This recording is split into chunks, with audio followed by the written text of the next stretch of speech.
O Brasil está destinado a nunca ter uma grande montadora de carros 100% nacional. Nunca. Eu sei que é uma afirmação forte e você pode estar discordando, mas com certeza você já se perguntou por que até hoje não temos uma montadora totalmente brasileira. Nossa população ama carros, mas a indústria automotiva só maltrata essa mesma população com carros caros e ruins. Existe um grande culpado nisso tudo e eu vou te mostrar detalhadamente por que nossa indústria automotiva é uma piada. Mas quem é o culpado? Por que isso acontece em quase todas as indústrias brasileiras? E será que existe alguma indústria brasileira realmente boa?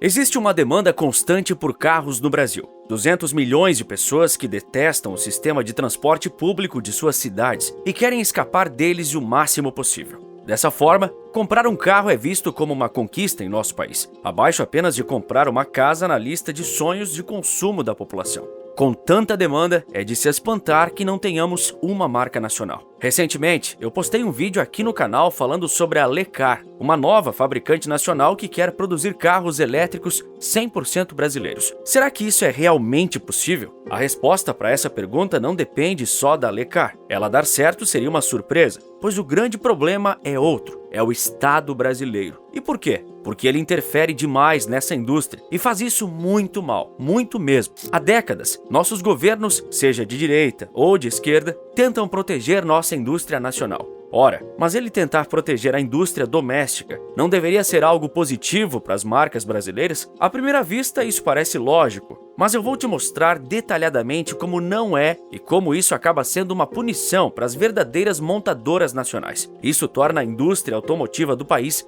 uma piada. Apesar dos carros terem chegado no Brasil há mais de um século, até a década de 60, uma frase simbolizava o setor automobilístico nacional: carro não se fabrica, carro se compra. Porém, a partir do governo de Juscelino Kubitschek, o Estado decidiu investir pesado em trazer montadoras estrangeiras para cá. Isso foi ótimo, não é? Sim, mas por um tempo. Grandes montadoras se consolidaram em nosso território, com destaque para as gigantes mundiais: Chevrolet, Volkswagen, Fiat e Ford. Com isso, o setor foi dominado pelas chamadas quatro grandes. O governo estimulava que elas continuassem produzindo aqui, pois em tese, isso garantiria a criação de empregos e produção tecnológica para o Brasil. No geral, ficamos por muito tempo refém de quatro grandes marcas de carro. Um oligopólio maquiado de concorrência. Pior do que isso, o governo, de quebra, ainda encheu a indústria de regulamentações. Entre elas estava uma obrigação problemática do uso de componentes locais na produção dos veículos. Muitas vezes, esses componentes não eram tão bons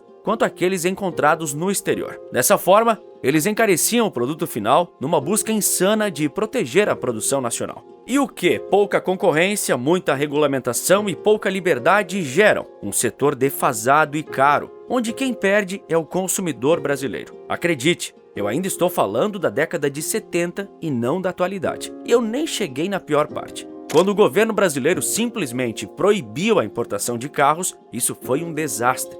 Essa proibição aconteceu no ano de 1976, por decreto do então presidente Ernesto Geisel. Carros badalados como Mercedes e BMW simplesmente estavam proibidos de ser adquiridos por um brasileiro morando por aqui. Sem sentido, eu sei. A justificativa para isso foi simples: incentivar o mercado nacional e beneficiar as empresas instaladas por aqui. No período, uma marca de carros totalmente brasileira estava ganhando força e popularidade: a Gurgel. Então você pode pensar que isso fez a Gurgel deslanchar, não é? Ela de fato cresceu nos anos seguintes, mas foi um voo de galinha. Isso porque os grandes beneficiados foram os fabricantes estrangeiros que já estavam por aqui e passaram a enfrentar uma concorrência ainda menor.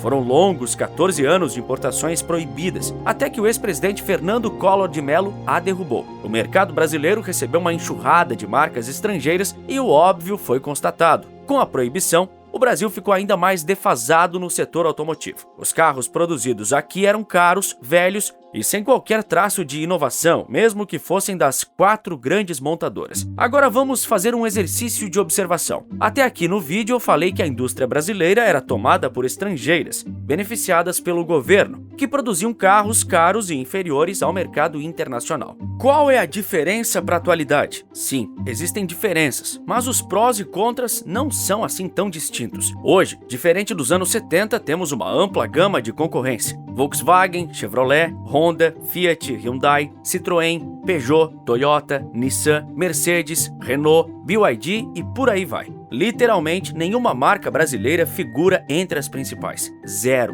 nada. E por quê? Porque após a Gurgel, elas foram sufocadas. Eu já fiz um vídeo aqui no canal contando detalhadamente a história da Gurgel, que sonhava em ser a grande fabricante 100% nacional. Sabe como ela desapareceu? Em meados dos anos 90, após o Brasil receber várias marcas estrangeiras, a Gurgel precisou sobreviver no mercado lotado de concorrência. Porém, ela não tinha bons carros para esse mercado, não tinha força financeira e também não praticava bons preços. O fim foi inevitável. Com um tiro de misericórdia, escancarando o problema do governo, ela solicitou um empréstimo junto ao Estado e ele lhe foi negado. O Estado protege a indústria nacional mesmo? Ou protege as estrangeiras atuando em solo brasileiro que fazem lobby para políticos? A resposta é a segunda opção. E essa proteção às estrangeiras ainda permanece, ajudando a tornar nossa indústria automotiva uma piada ainda maior. Mas como?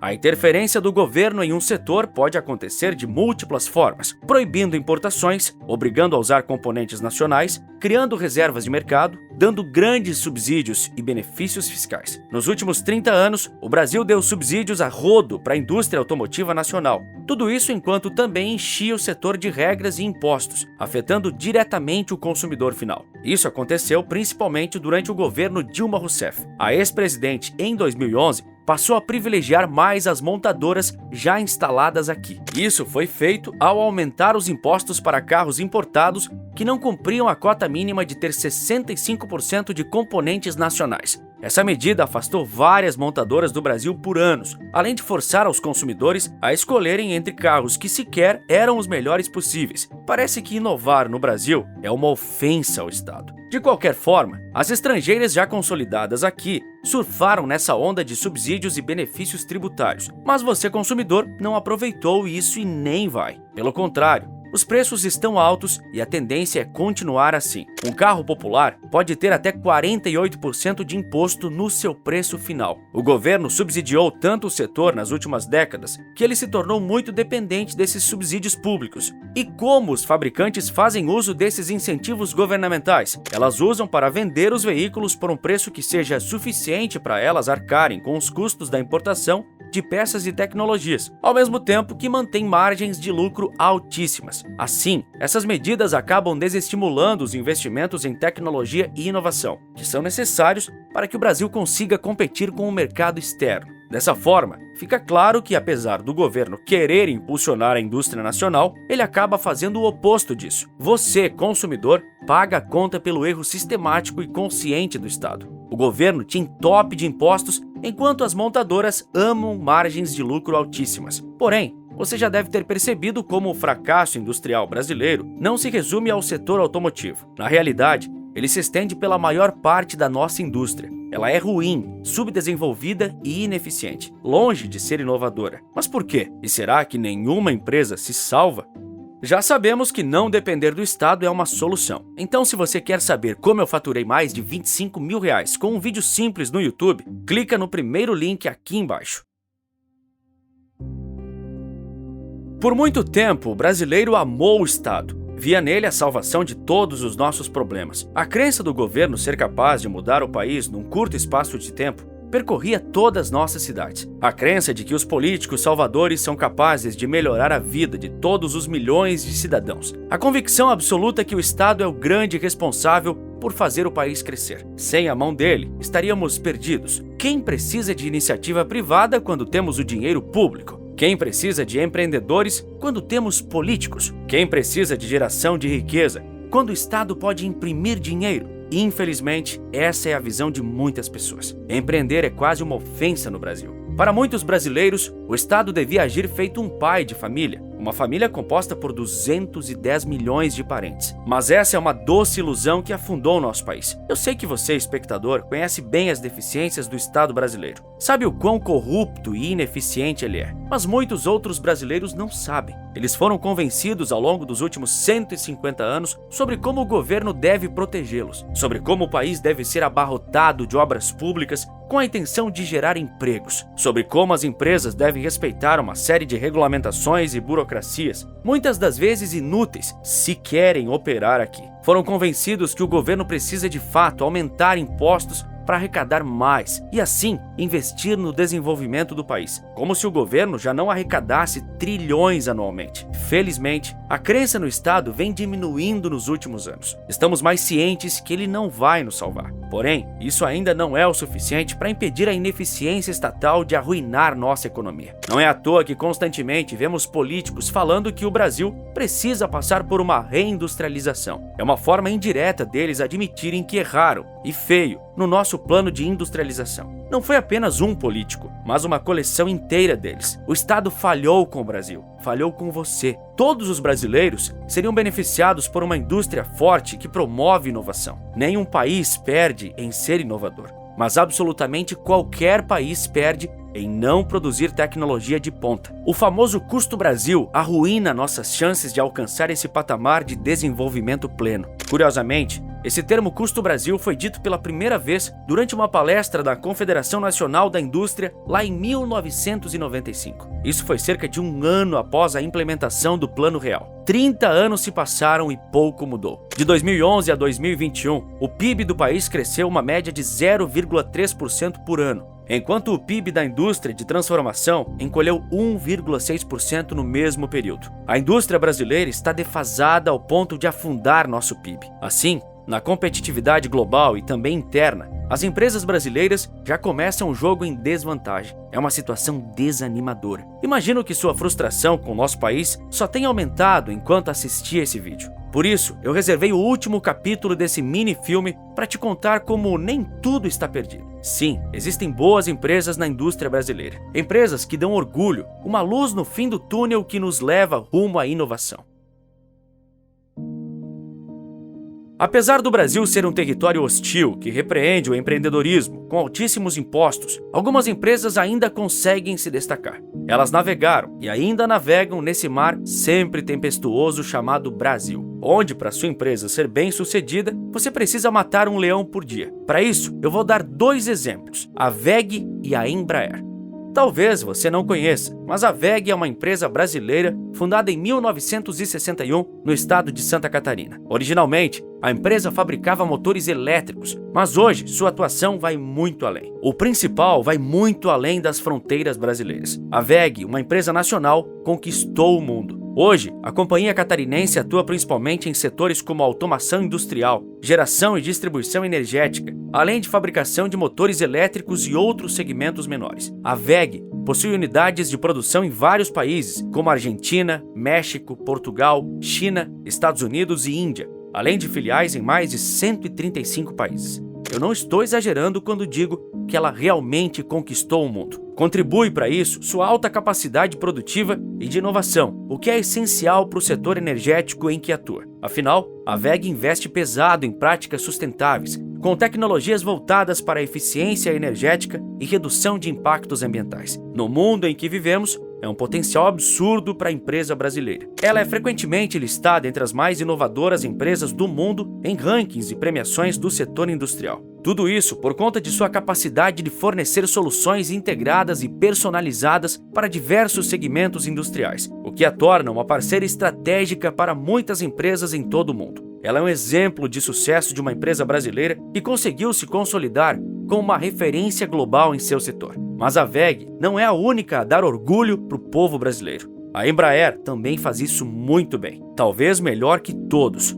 A empresa brasileira de aviação é um fenômeno, sem exagero. O mercado de aviação é altamente complexo, com margens de lucros que oscilam a cada mísero erro, e onde, para triunfar, você precisa de alta produtividade. Ela é forte tanto na aviação civil quanto na aviação militar. A Embraer produziu grandes aeronaves militares como o ótimo Super Tucano. Mais recentemente, ela produziu o impressionante KC-390. Esse é um avião cargueiro tão impressionante que vários países do mundo, incluindo europeus e asiáticos, estão correndo para comprá-lo. O fato da Embraer ser a terceira colocada no setor de aviação comercial também é um dos grandes triunfos de qualquer empresa brasileira. A empresa brasileira é a terceira maior fabricante de aviões do mundo, mas não compete diretamente com a Boeing e a Airbus, as duas gigantes do setor, porque se especializou nas aeronaves da aviação regional e nos jatinhos particulares. Ela é a líder absoluta no segmento de até 130 assentos, uma área bastante relevante do setor. Para atender à absurda demanda global, a Embraer estabeleceu unidades industriais, escritórios e centros de distribuição de peças e serviços nas Américas, África, Ásia e Europa. Ela é mundialmente brasileira. E como falei, o setor de aviação é concorrido e complexo. Recentemente, a Boeing, gigante americana, vem enfrentando uma série de problemas e polêmicas. Nesse cenário,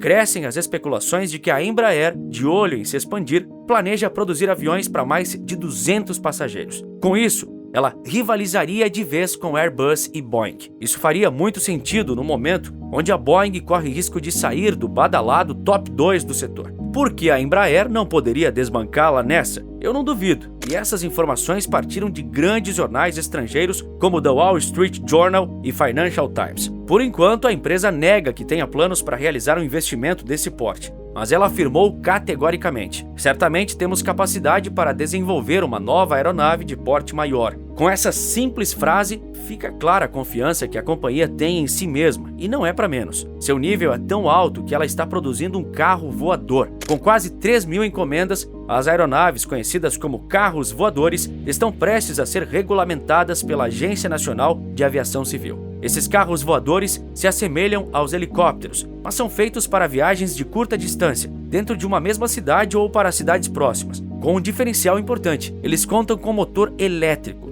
Além disso, ele tem um visual muito futurista. Claro, ainda existe um caminho a percorrer até vermos os carros voadores em prática. E não, eles não vão substituir os carros normais, pelo menos não pelas próximas 2 décadas, mas servem para mostrar o alto nível em que a Embraer opera. Mesmo num país onde a indústria é maltratada, onde a inovação parece inexistir, onde o empreendedorismo é menosprezado, a Embraer mostra que nosso país tem potencial. A WEG também mostra isso. Por que uma montadora de carros brasileira não poderia fazer isso num cenário adequado, onde o governo não entope as marcas estrangeiras de subsídios e isenções? Nossas montadoras estão acostumadas ao fracasso, mas esse não precisa ser o destino delas. Acha que a indústria automotiva brasileira deixará de ser um fracasso algum dia? Ou estamos fadados ao fracasso eterno? Eu acredito que essa situação possa mudar, mas precisamos de uma mudança radical na política de Estado. E se você quiser ver como a BYD, uma montadora de carros, promete construir um Vale do Silício no Brasil, eu te conto tudo no vídeo que aparece agora na sua tela. Por esse vídeo é isso, um forte abraço e bons negócios!